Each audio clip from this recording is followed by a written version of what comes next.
بسم اللہ الرحمن الرحیم الحمد للہ رب العالمین الصلاۃ والسلام علی رسولہ الکریم وعلی آلہ واصحابہ اجمعین الی یوم الدین، اما بعد، فاعوذ باللہ السمیع العلیم من الشیطان الرجیم، بسم اللہ الرحمن الرحیم، انا انزلناہ فی لیلۃ القدر وما ادراک ما لیلۃ القدر لیلۃ القدر خیر من الف الشہر تنزل الملائکۃ والروح فیہا بإذن ربہم من کل امر سلام ہی حتی مطلع الفجر۔ محترم خواتین و حضرات، کل کے درس میں عشر اخیرہ کے تعلق سے اور اس میں جو دو اہم عبادتیں بڑھا دی گئی ہیں اس کے تعلق سے کچھ بنیادی باتیں ہمارے سامنے آ چکی تھیں۔ ایک ہے شب قدر کی تلاش اور دوسرے ہے اعتکاف۔ اب اعتکاف کے سلسلے میں بنیادی جو شرعی اصول ہیں وہ کل ہمارے سامنے آ گیا کہ اعتکاف کے لیے کوئی وقت اور مدت جو ہے وہ متعین نہیں ہے۔ آدمی جتنے وقت کے لیے جتنی مدت کے لیے بھی اعتکاف کرنا چاہے اپنی سہولت کے مطابق کر سکتا ہے۔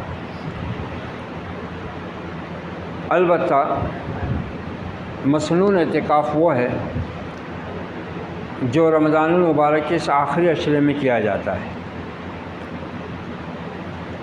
اور اس میں بھی یہ لازمی نہیں ہے کہ انسان پورے عشرے کا رکھے۔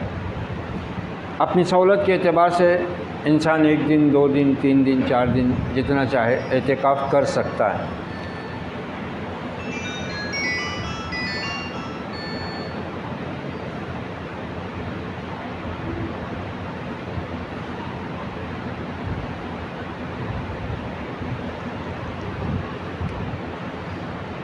تب وہ کام جو اعتکاف کے لیے ضروری ہیں وہ اعتکاف میں بیٹھنے والے مرد و خواتین اچھی طرح سمجھ لیں، تاکہ اس عبادت میں کسی قسم کا کوئی نقص یا کمی نہ رہ جائے۔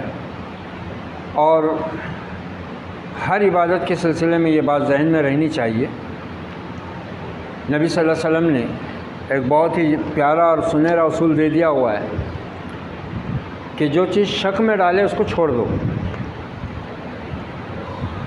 کسی چیز میں اگر شک ہو رہا ہے اس کو چھوڑ دو، یا پھر اس شک کو دور کرنے کے لیے علم حاصل کر لو، یا علم والوں سے اس معاملے میں اپنا اطمینان کر لو۔ شک کے ساتھ کوئی عبادت کرنا، اسی لیے شک کے دن کا روزہ حرام ہے۔ چاند دکھا کہ نہیں دکھا، دکھ گیا ہوں گا تو رکھ لیں گے، ہو جائے گا ایک روزہ، ایسا روزہ نہیں ہوتا۔ یا تو یقین کرو کہ چاند نظر آ گیا ہے، یا یقین کرو کہ نہیں آیا۔ شک کے ساتھ نہیں رکھ سکتے۔ ایسی ہر عبادت کا معاملہ ہے۔ اسی لیے آپ صلی اللہ علیہ وسلم نے بہت پیارا اور جامع اصول۔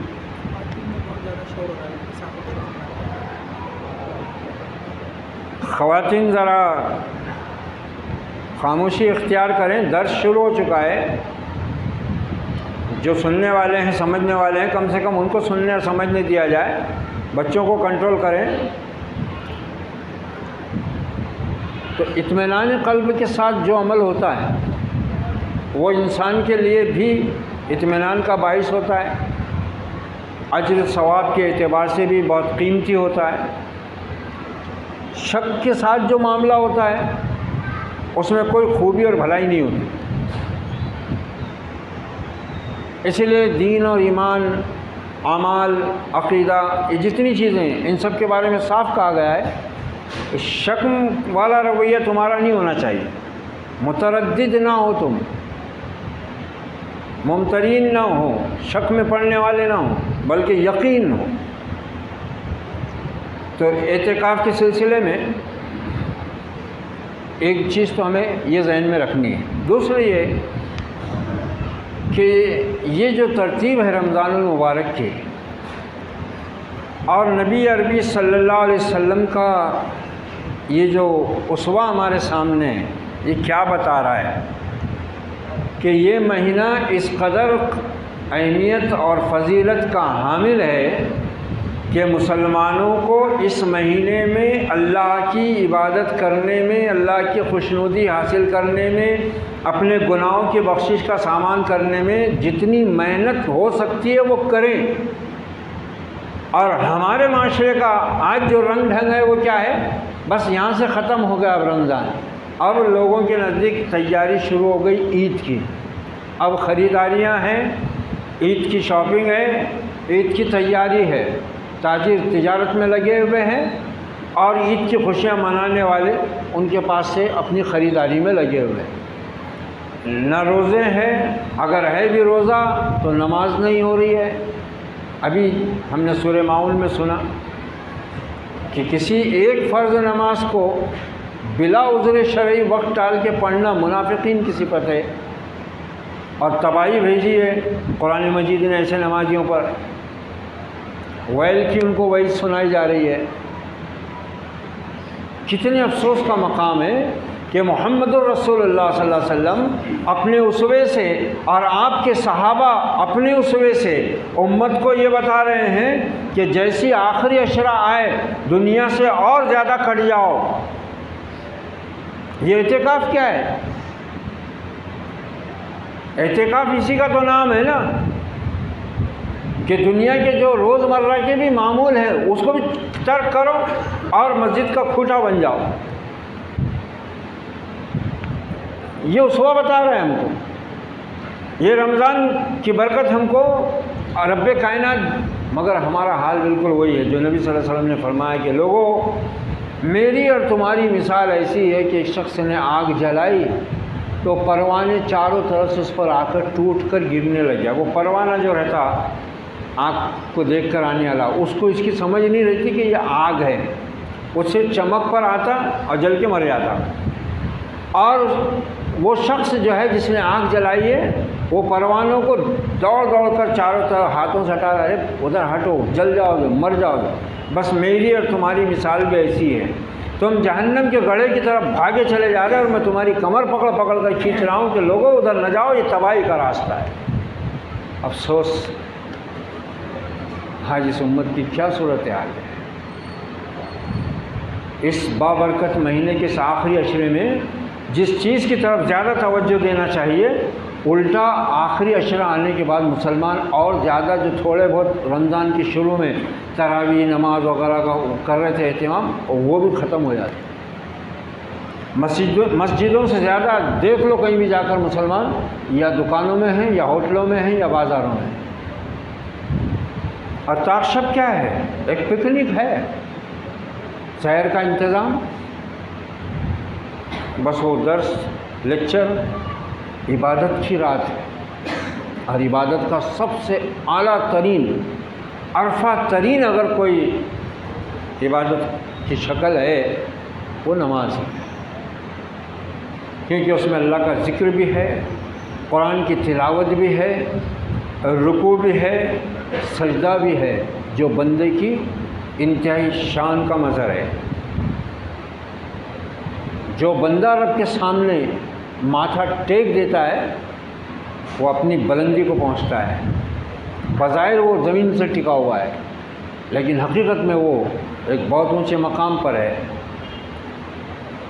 اتنے اونچے مقام پر کہ نبی صلی اللہ علیہ وسلم کے فرمان کے مطابق کہ جب ابن آدم سجدہ کرتا ہے شیطان روتا ہوا کونے میں بیٹھتا ہے، افسوس کرتا ہوا کہ ہائے میری بدبختی، مجھے بھی اس سجدے کا حکم ملا مگر میں نے انکار کیا اور مردود قرار پایا، اور اس کو بھی سجدے کا حکم ملا اور اب یہ سجدہ کر کے اپنے رب کا بندہ بن گیا، اب یہ جنت میں جائے گا۔ وہ افسوس کرتا ہے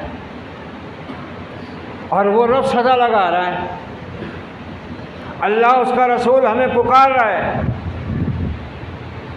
کہ رب کی رحمتیں اس کی مغفرتیں لٹ رہی ہیں، اپنے دامن بھر لو اور ہمیں کہ اس مبارک مہینے کے اس آخری دنوں کے اندر بھی جن کے ایک ایک لمحے کی ہم کو قدر و قیمت کرنے کا محمد رسول اللہ صلی اللہ علیہ وسلم نے، آپ کے صحابہ نے عملی درس دیا ہے، ہماری غفلت قابل افسوس۔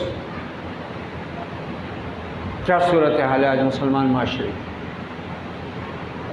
اتنا بابرکت مہینہ، پھر اس کا یہ آخری عشرہ جس کے بارے میں نبی اکرم صلی اللہ علیہ وسلم کی زوج محترمہ بیان فرما رہی ہے کہ ہمارے نبی عام دنوں سے زیادہ رمضان میں محنت کیا کرتے عبادات میں، اور رمضان میں بھی جب آخری عشرہ آتا تو اپنی کمر کس لیتے، خود بھی جاگتے اور اپنے گھر والوں کو بھی جگاتے۔ یہ ام المومنین اسوہ بیان فرما رہی ہیں اپنے نبی کا۔ اس سے کیا درس مل رہا ہے ہم کو؟ اور ہم ہیں کہ بس ہوگا معاملہ ہی، رمضان ختم، اب یہاں سے عید ہی عید ہے ذہنوں پر چھائی ہوئی۔ عید تو ان کی ہوتی ہے جو اس مہینے کی برکتوں سے اپنے دامن کو بھر کر اپنے گناہوں کی بخشش کا سامان لے کر پلٹتے ہیں، عید ان کی ہوتی ہے۔ کمانے کھانے میں لگے ہوئے ویسے ہی ہیں، ایسے معلوم ہوتا ہے کہ بس یہ مہینے میں یہی دن میں اگر کچھ کما لیں گے 2-4 روپے تو سال بھر بیٹھ کے کھائیں گے، ورنہ بھوکے مر جائیں گے۔ تاریخ اٹھا کر دیکھو، کیا کبھی نبی کے زمانے میں، صحابہ کے زمانے میں، تابعین کے زمانے میں، تبع تابعین کے زمانے میں رمضان اس طرح سے ہوتا تھا؟ اس کو لوگوں نے رمضان کی چہل پہل اور رونق اور برکت سمجھ کے رکھے، بازاروں کی چہل قدمی، یہ سنسان ہو جاتے تھے، بازار سنسان ہو جاتے تھے ان کے زمانے میں رمضان میں، لوگ اس قدر عبادتوں میں مصروف ہو جاتے تھے۔ یہاں معاملہ ہی الٹا ہو گیا ہوا ہے، ساری رونق ان ہوٹلوں اور ان کپڑوں کی دکانوں، جوتے چپل کی دکانوں اور ان فیشن کی دکانوں سے ہی چل رہی ہے۔ اسی کو رمضان کی برکت، اسی کو رمضان کی رونق، اسی کو رمضان کا مزہ سمجھ لیا گیا ہے، اور پھر وہ لوگ زیادہ عید کے مزے لوٹتے ہیں جو پورا مہینہ نہ روزہ رکھتے ہیں نہ نماز پڑھتے ہیں۔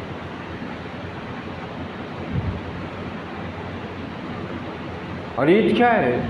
عید کو بھی ایک عجیب ہوا بنایا ہوا ہے، ایسے سمجھتے ہیں کہ اگر کپڑے نئے نہیں سلائیں گے، نئے نہیں پہنیں گے تو نہ روزہ قبول ہوگا نہ نماز قبول ہوگی۔ اس کی فکر ہی نہیں کہ عید تو قبول ہی اس کی ہوگی جس نے رمضان سے پورا فائدہ اٹھا کر اپنے گناہوں کی بخشش کا سامان کر لیا، عید اس کی ہے۔ جو روزے نے سبق سکھایا ہے، اس سبق کو جس نے یاد رکھا رمضان کے بعد، اس کو عید منانے کا حق ہے۔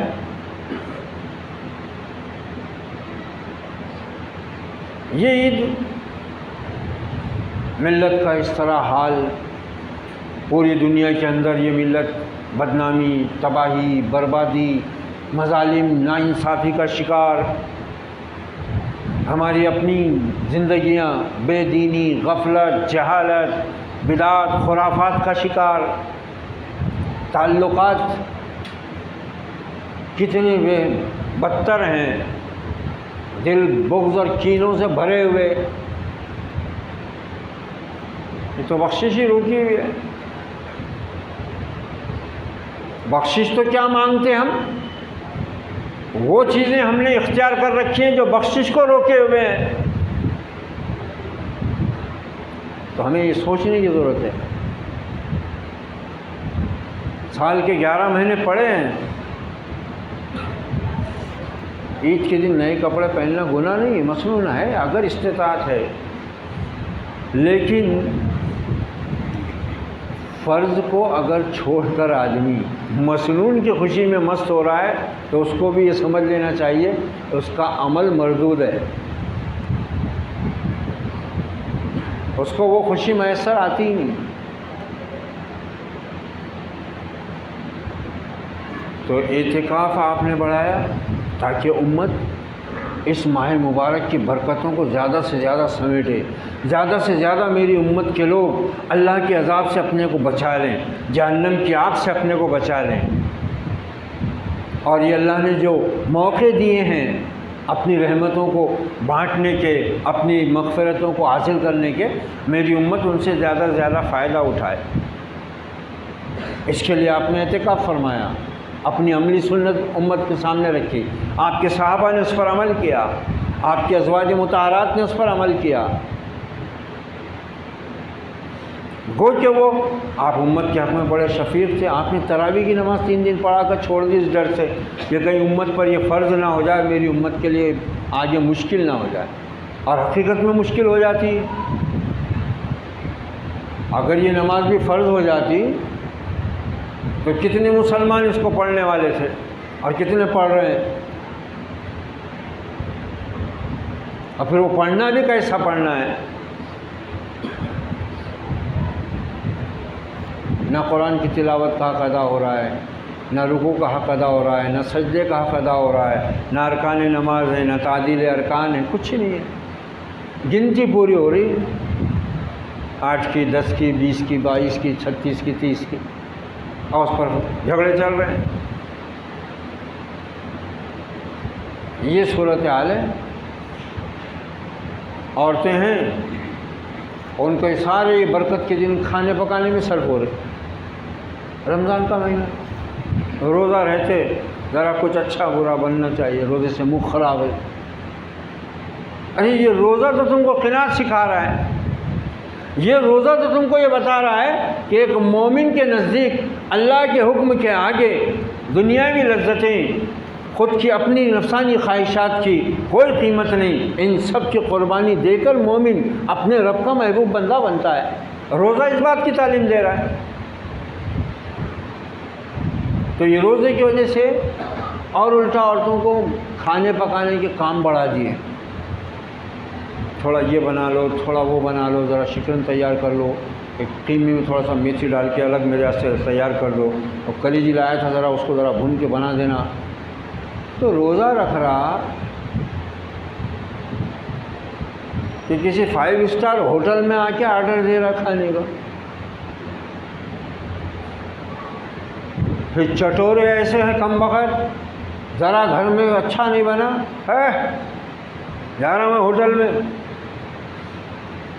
کیا تمہارے اندر ایمان کیا ہے؟ اللہ کی دی ہوئی نعمت کا، رزق کا تمہارے پاس میں پاس و لحاظ کیا ہے؟ کتنی قیمت ہے تمہارے پاس؟ شکر گزاری کتنی ہے تمہارے اندر؟ ان کا احساس نہیں، جن کو یہ بھی میسر نہیں۔ اسی نے تو ہمارا کھانا خراب کیا ہے۔ یہ خوشحالی جو ہے نا، اگر بہت خطرناک خطرے میں گھرے ہوئے ہم اللہ کی طرف سے، یہ دنیا کے خطرے، ظالموں کے خطرے، اسلام دشمنوں کے خطرے، یہ کچھ بھی نہیں، اس سے زیادہ خطرہ ہم کو رب کی طرف سے ہے اب، کیونکہ یہ صاف قرآن مجید کہہ رہا ہے کہ جب کوئی ایمان والی قوم نافرمانی کے باوجود دنیا کی نعمتوں سے نوازی جا رہی ہے تو وہ اس پہ خوش نہ ہو۔ یہ اللہ تعالیٰ جال ڈالے ہوئے ہے۔ اللہ ہماری حفاظت فرمائے اور ہمیں اس غفلت سے بچنے کی توفیق دے۔ بس بہت بڑے خطرے میں ہم، یہ دنیاوی خطرے کچھ نہیں ہیں اس کے مقابلے۔ یہ خوشحالی نے ہم کو کہیں کا نہیں چھوڑا۔ بلال حبشی کی اذان میں درد جو پیدا ہوتا تھا نا، وہ پیٹ کی بھوک کا نتیجہ تھا۔ وہ فقر و فاقے کی آواز تھی، وہ جو عرش سے ٹکراتی تھی، پہاڑوں کا جگر چیرتی تھی۔ وہ سحر جو کبھی فردا ہے کبھی ہے امروز، نہیں معلوم کہ ہوتی ہے کہاں سے پیدا۔ وہ سحر جس سے لرزتا ہے شبستان وجود، ہوتی ہے بندہ مومن کی اذان سے پیدا۔ اور مومن کی اذان اس وقت درد پیدا کرتی ہے جب پیٹ خالی ہو۔ ہمارے پیٹ بھرے ہوئے ہیں، جیب بھرے ہوئے ہیں، نیند دبا رہی ہے، دنیا ستا رہی ہے، عبادت بھاری پڑ رہی ہے، نماز مشکل، روزہ مشکل، قرآن کی تلاوت مشکل، قرآن کو سننا مشکل، دین کی بات سمجھنا مشکل، ہر چیز مشکل ہو گئی ہے۔ تو ہم کو ذرا احساس کرنا چاہیے، ان چیزوں کا تو احساس انسان کو، اور یہ انسان کی فطرت بھی عجیب ہے، اس سے جب تک کوئی نعمت چھنتی نہیں نا، اس وقت تک کہ اس نعمت کی قدر پہچانتا بھی نہیں۔ جب وہ نعمت چھن جاتی ہے، اللہ تعالیٰ وہ نعمت سے محروم کر دیتا ہے نا، پھر معلوم ہوتا ہے اگر یہ بہت بڑی نعمت تھی جو ہمارے ہاتھ سے نکل گئی۔ اب پھر یہ سارا معاملہ تو جب حقیقی دنیا میں پیش آئے گا اور وہاں جب ہم دیکھیں گے تو پھر یاد آئے گا کہ والعصر ان الانسان لفی خسر، واقعی اللہ نے سچ فرمایا تھا، زمانے کی قسم کھا کر ہم خسارے میں رہ گئے، کیا کر کے آ گئے۔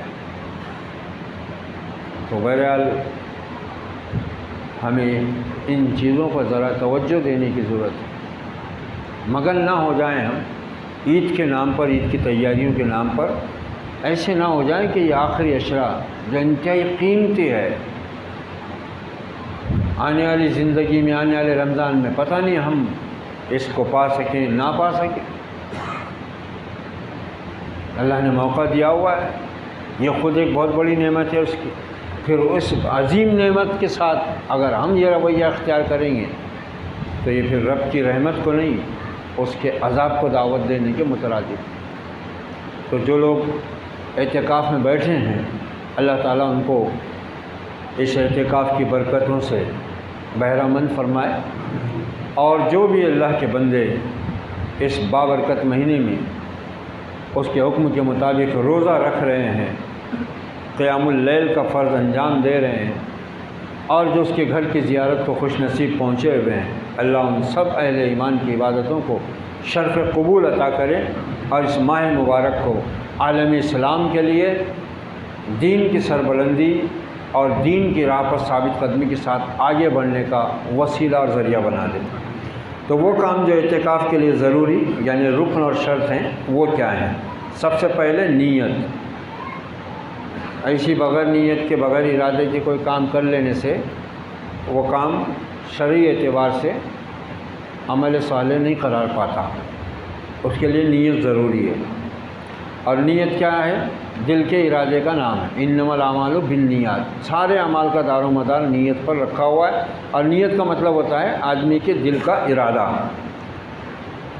نیت کے ضروری ہونے میں کسی کا کوئی اختلاف بھی نہیں ہے۔ اب یہ ہے ذرا اختلافی مسئلہ وہ کہ اعتکاف کے لیے مسجد ضروری ہے، عورتوں کے لیے بھی مردوں کے لیے بھی، یا عورتوں کا اعتکاف گھر میں ہو سکتا ہے۔ مسجد جمہور ائمہ جن میں امام مالک، امام شافعی، امام احمد، امام داؤد ظاہری رحمۃ اللہ علیہ مجمعین شامل ہیں کے نزدیک اعتکاف خواہ مرد کرے یا عورت اس کا مسجد میں ہونا ضروری ہے۔ کن کے نزدیک؟ امام مالک، امام شافعی، امام احمد، امام داؤد ظاہری۔ گھر یا کسی دوسری جگہ اعتکاف نہیں، کیونکہ اللہ تعالیٰ کا ارشاد ہے وَلَا تُبَاشِرُوهُنَّ وَأَنْتُمْ عَاكِفُونَ فِي الْمَسَاجِدِ، یہ سورۃ البقرہ کی آیت کریمہ ہے کہ جب تم مسجدوں میں معتکف ہو تو بیویوں سے مباشرت نہ کرو۔ حضرت عائشہ رضی اللہ عنہا سے روایت ہے کہ نبی صلی اللہ علیہ وسلم اعتکاف کی حالت میں مسجد ہی سے اپنا سر مبارک میری طرف فرما دیتے اور میں اس میں کنگھی کرتی۔ کیا انداز ہے یہ نبی، کیا نبی ہے، کس شان کا نبی ہے، امت کو کیا کیا تعلیم دے کر گیا ہے۔ میاں بیوی کا تعلق کیسا ہوتا ہے؟ ام المومنین فرما رہی ہیں آپ مسجد میں معتکف ہیں، حجرہ عائشہ متصل ہے، لگا ہوا ہے، آپ صلی اللہ علیہ وسلم اپنا سر مبارک حجرے کے اندر کر دیتے، ام المومنین آپ کے سر میں کنگھی کرتی تھی۔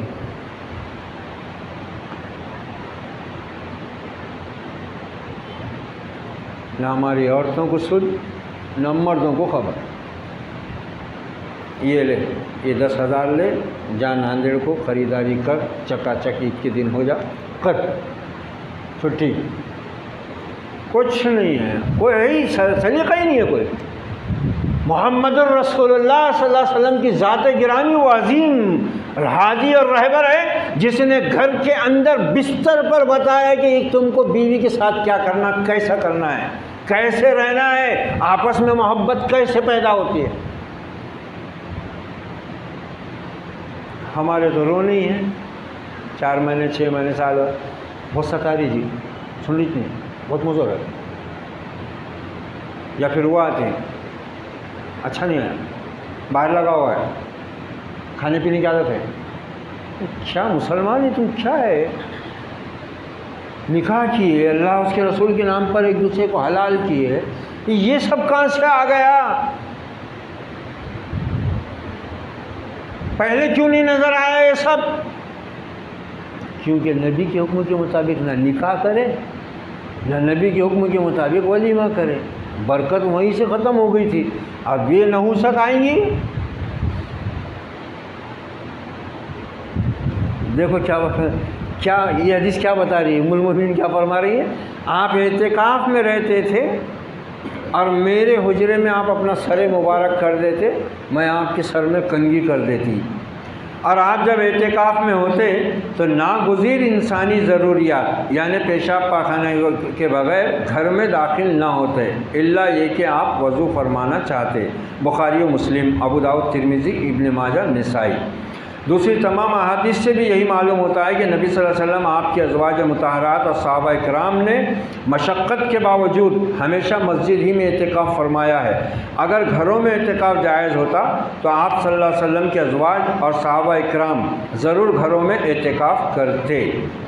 جمہور ائمہ، جن میں امام مالک اور شافعی شامل ہیں، کے نزدیک اعتکاف ہر مسجد میں ہو سکتا ہے۔ اب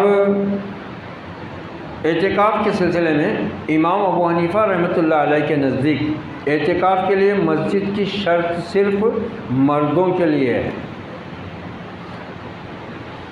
عورت اپنے گھر میں اعتکاف کر سکتی ہے، کیونکہ کثیر احادیث اس بارے میں موجود ہیں کہ آپ صلی اللہ علیہ وسلم نے عورت کے گھر کے اندر کی نماز کو، اور وہ بھی پوری تفصیل ہے کہ وہ نماز جو عورت اپنے گھر کے صحن میں پڑھتی ہے، اس سے وہ نماز جو عورت اپنے گھر کے کمرے میں پڑھتی ہے، وہ نماز جو عورت اپنے گھر کے ایسے کمرے اور کونے میں پڑھتی ہے جہاں گزر ہی کسی کا عام طور سے ہوتا نہیں، وہ سب سے افضل ہے۔ مسجدوں میں عورتوں کو آنے کی اجازت ہے، آپ نے خود حکم دیا ہے کہ اپنی عورتوں کو مسجدوں میں جانے سے نہ روکو، لیکن ساتھ میں یہ بھی موجود ہے۔ ان احادیث کی بنیاد پر امام ابو حنیفہ رحمۃ اللہ علیہ کے نزدیک عورتوں کا اعتکاف بھی گھر پر ہی ہونا زیادہ ان کے لیے مستحب اور افضل ہے۔ عورت اپنے گھر کی مسجد میں اعتکاف کرے گی۔ گھر کی مسجد سے مراد وہ جو جگہ بنائی ہوئی ہے اس میں نماز کے لیے، وہ اس کی مسجد ہے، کیونکہ وہی اس کی نماز کی جگہ ہے۔ اسی جگہ ٹھہرے رہنے سے اعتکاف کا مقصد پورا ہو جاتا ہے۔ اگر اس کے گھر میں مسجد نہ ہو تو وہ اس میں کوئی جگہ متعین کر لے اور اسی میں اعتکاف کرے۔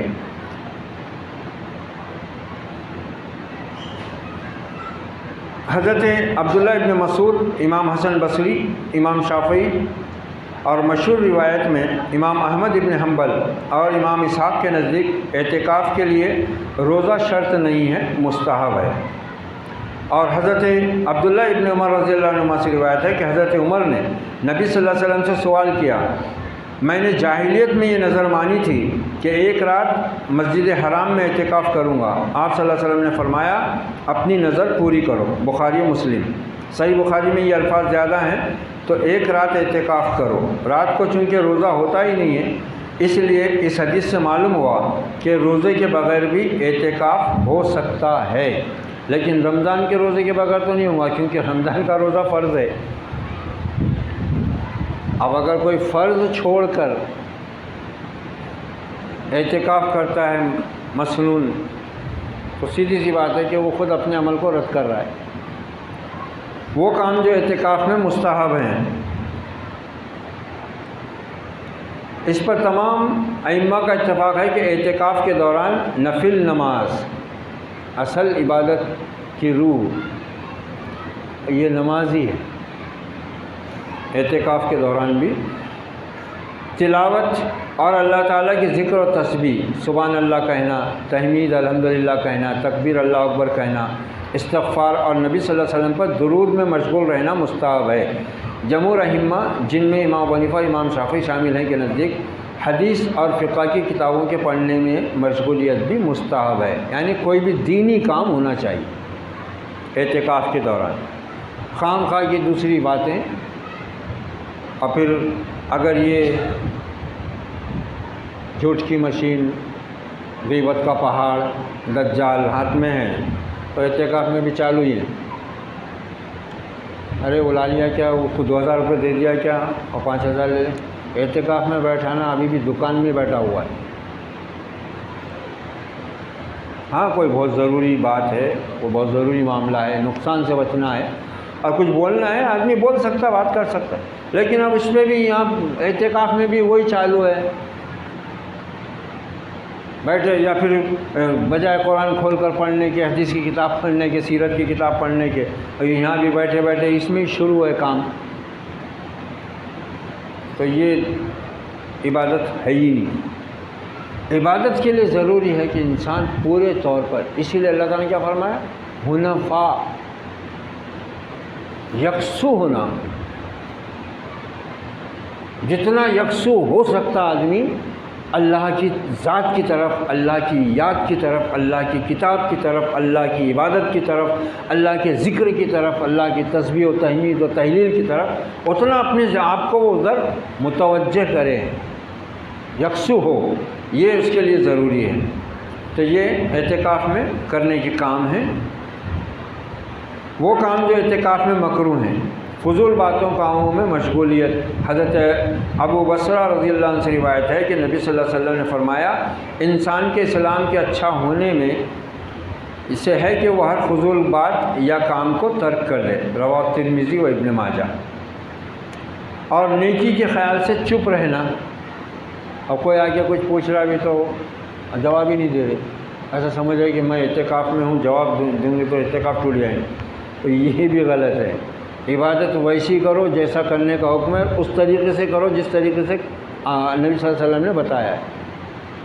تو چپ بھی نہیں رہنا، کوئی اگر کچھ پوچھ رہا ہے، کسی کے بارے میں پوچھ رہا ہے، کوئی پتہ پوچھ رہا ہے، کوئی اور چیز پوچھ رہا ہے تو اس کو جواب دیا جا سکتا ہے۔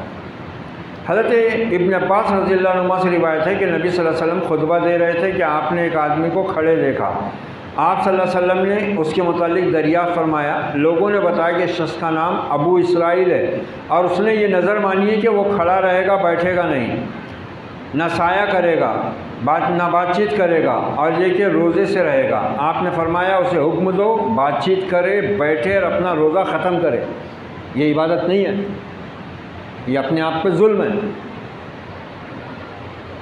ایک شخص ابو اسرائیل نام کا کھڑا ہوا ہے دھوپ میں، آپ نے ان کو دیکھے، لوگوں سے پوچھے یہ کیوں دھوپ میں کیوں کھڑا ہے؟ تو بولے اس نے نظر مانی ہوئی ہے کہ وہ کھڑا رہے گا، بیٹھے گا نہیں، سائے میں نہیں آئے گا، بات چیت نہیں کرے گا اور روزے سے رہے گا۔ آپ نے سارے کام اس کو ختم کرنے کا حکم دیا، سائے میں آئے، بات چیت کرے، روزہ توڑے۔ اس طرح کی عبادت کی نظر ماننا ہی غلط ہے۔ ایک طرف تو اللہ نے جو آسان اور نرم دین دیا اس پہ عمل کرنے کو تیار نہیں، اور دوسری طرف اپنے طور پر ایسے ایسے کام گھڑ لیے مسلمانوں نے، ایسی ایسی بدعت اور خرافات دین کے نام پر، عبادت کے نام پہ ایجاد کر لیے، جن کا نہ دنیا میں فائدہ ہے نہ آخرت میں، بلکہ الٹا وبال جان ہے، وہ گناہ کا سبب ہے۔ وہ کام جو اعتکاف میں جائز یا ناجائز ہیں۔ انسان کے لیے جائز ہے کہ اعتکاف کی حالت میں اپنی بیوی سے اپنا سر دھلوائے۔ اب ظاہری بات ہے کہ ناممکن نہیں ہے، اور نبی صلی اللہ علیہ وسلم کی مسجد تھی، دونوں طرف ادھر سے حجرے تھے آپ کے، ادھر سے آپ کے صحابہ اکرام کے حجرے تھے، ان کے لیے ممکن تھا، وہ یہاں ممکن نہیں ہے۔ اور پہلی بات تو آج کی کوئی بیوی دھلنے کو تیار بھی نہیں ہوگی، اور جاؤ جاؤ میرے سے نہیں ہوتے ایسے کام، گلابی کچھ کرو۔ وہ نبی کا اسوہ تھا، وہ ازواج مطہرات تھیں، اور وہ صحابہ اکرام کی ازواج تھیں اپنے شوہروں پر جان چھڑکنے والیاں، اور وہ شوہر بھی ویسے تھے، اپنی بیویوں کی زندگیوں کو حسین بنا دیا تھا انہوں نے۔ وہ سب ایک دوسرے کے مددگار تھے نا۔ ابھی سورہ توبہ کی جو پارہ چل رہا ہے اس میں وہی تو آیا ابھی ایک رکوع کہ منافق مرد اور منافق عورتیں ایک دوسرے کی مددگار ہیں، وہ مومن مرد اور مومن عورتیں ایک دوسرے کی مددگار ہیں۔ اس سے ان کے تعلقات کو اللہ تعالیٰ برکت والا بنا دیتا ہے۔ مومن شوہر اپنا حق ادا کرے، بیوی اس سے محبت کرے گی، بیوی ایک مسلمان بیوی اپنا حق ادا کرے، شوہر کا جو اس کے اوپر حق لازم آتا ہے شوہر اس سے محبت کرے گا۔ دین نے تو سارے راستے کھلے کر دیے، ہر چیز بتا دی ہوئی ہے۔ اب ہم نہ سمجھنا چاہتے ہیں نہ عمل کرنا چاہتے ہیں، تو یہ ہماری بدبختی ہے۔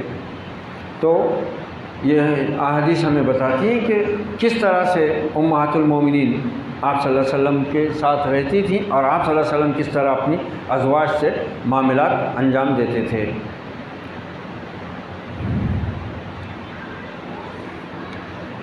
تو یہ کام اعتکاف میں جائز ہے، لیکن آج درست نہیں۔ اگر اعتکاف کی حالت میں معتکف کے گھر کا کوئی آدمی اس سے ملنے آئے تو وہ اسے الوداع کہنے کے لیے اپنے اعتکاف کی جگہ سے نکل سکتا ہے۔ یعنی کوئی ملنے کے لیے آئے، بیوی بھی آئے اس کی ملنے، بیوی بھی آ سکتی ہے ملنے کو۔ اگر آدمی اعتکاف میں بیٹھا ہے اس کی بیوی ملنے کو آنا چاہے تو وہ آ کے مل سکتی ہے، آدمی اس کو چھوڑنے کے لیے جا سکتا ہے۔ دلیل ام المومنین حضرت صفیہ سے روایت ہے کہ نبی صلی اللہ علیہ وسلم اعتکاف میں تھے کہ میں ایک رات آپ سے ملنے آئی، میں نے آپ سے بات چیت کی، پھر میں کھڑی ہوئی اور پلٹی تو آپ صلی اللہ علیہ وسلم بھی مجھے الوداع کہنے کے لیے کھڑے ہوئے۔ بخاری، مسلم، ابو داؤد۔ معتکف کے لیے جائز ہے کہ مسجد میں اپنے لیے خاص جگہ متعین کر لے اور اس پر پردہ ڈال لے تاکہ اسے تنہائی اور خلوت میسر ہو، بشرطے کہ اس سے مسجد میں جگہ تنگ نہ ہو جاتی ہو اور نمازیوں کو تکلیف نہ ہوتی ہے۔ تو اس کو اٹھا دیں، صفیں درست ہو جاتی ہیں، تکلیف کا کوئی مسئلہ نہیں۔ حضرت ابن عمر رضی اللہ عنہ سے روایت ہے کہ نبی صلی اللہ علیہ وسلم جب اعتکاف فرماتے تو استوانِ توبہ کے ستون کے پاس آپ صلی اللہ علیہ وسلم کا بستر ڈال دیا جاتا یا چارپائی رکھ دی جاتی۔ رواہ ابن احمد۔ یہ استوانِ توبہ کا ستون یہ مسجد نبی میں ایک ستون ہے، اور یہ ایک صحابی کی بہت بڑی عظمت کا شاہکار بھی ہے، وہ وقت نہیں ہے اس کی تفصیل کا بھی۔ حضرت ابو سعید خدری سے روایت ہے کہ نبی صلی اللہ علیہ وسلم نے ایک ترکی خیمے میں اعتکاف فرمایا جس کے دروازے پر چٹائی کا ایک ٹکڑا پڑا ہوا تھا۔ اس پر اجماع ہے کہ معتکف کے لیے پیشاب پاخانے کے لیے مسجد سے نکلنا اور اپنے گھر میں داخل ہونا جائز ہے، کیونکہ یہ ضروری چیزیں ہیں۔ اور اس پر بھی اجماع ہے کہ اگر انسان ایسی مسجد میں معتکف ہو جہاں جمعہ ہوتا ہو تو جمعہ میں شرکت کے لیے اسے مسجد سے نکلنا ضروری ہے۔ اگر جمعہ نہیں ہوتا ہے تو جمعہ پڑھنا ہے اس کو۔ البتہ اس بارے میں اختلاف ہے کہ اگر آیا اس کا اعتکاف باقی رہے گا یا ختم ہو جائے گا، تو اکثر ائمہ کے نزدیک اس کا اعتکاف باقی رہے گا۔ اگر وہ جمعہ کے لیے جاتا ہے، اس مسجد میں اعتکاف کر رہا ہے جس میں جمعہ نہیں ہوتا تو اس کو جمعہ کے لیے جانے کی اجازت ہے۔ اعتکاف کی قضا، اس بارے میں اختلاف ہے کہ اگر معتکف اپنا اعتکاف پورا کیے بغیر درمیان میں سے چھوڑ دے تو کیا بعد میں اس کے ذمے اس کی قضا ضروری ہے؟ تو بعض اس میں اختلاف ہے، بعض کے نزدیک اس کی قضا ہے، بعض کے نزدیک اس کی قضا نہیں ہے، کیونکہ وہ ایک مسنون عمل ہے۔ عورتوں کا اعتکاف، عورتوں کا حضرت عائشہ رضی اللہ عنہ کی حدیث جو اوپر آئی تھی ابھی، عورت اگر اعتکاف کرنا چاہے تو اس کے لیے اپنے شوہر سے اجازت لینا ضروری ہے۔ دیکھو شوہر کا حق، اگر وہ اس کی اجازت کے بغیر اعتکاف کرے گی تو اسے روکنے کا اختیار ہے، شوہر روک سکتا ہے اس کو کہ نہیں، اعتکاف کی اجازت نہیں۔ جمہور ائمہ جن میں امام شافعی اور امام احمد ابن حنبل رحمۃ اللہ علیہ شامل ہیں کے نزدیک وہ اسے اجازت دے کر بھی اپنی اجازت واپس لے سکتا ہے۔ نمبر 2، عورت حیض کی حالت میں اعتکاف نہیں کر سکتی لیکن استحاضہ کی حالت میں اعتکاف کر سکتی ہے، کیونکہ حیض کی حالت میں اس کو نہ نماز پڑھنا ہے نہ روزہ رکھنا ہے، اس کے بغیر اعتکاف کر کے کیا کریں گے؟ تو اعتکاف ایسی حالت میں نہیں ہوتا۔ بہرحال یہ چند مسائل اعتکاف کے سلسلے میں رکھ دیے گئے کیونکہ آج سے اعتکاف شروع ہو چکا ہے، اور اگر کوئی مسئلہ پیش آتا ہے تو پوچھ سکتے ہیں۔ اللہ تعالی ہم سب کو اس عشر اخیرہ کی برکتوں سے فیض یاب ہونے کی توفیق و سعادت عطا فرمائے۔ اللہم ارحمنا بالقرآن العظیم ونفعنا ورفعنا بالآیات والذکر الحکیم واجعلہ لنا حجۃ یا رب العالمین، وصلی اللہ علی النبی وعلی آلہ واصحابہ اجمعین برحمتک یا ارحم الراحمین۔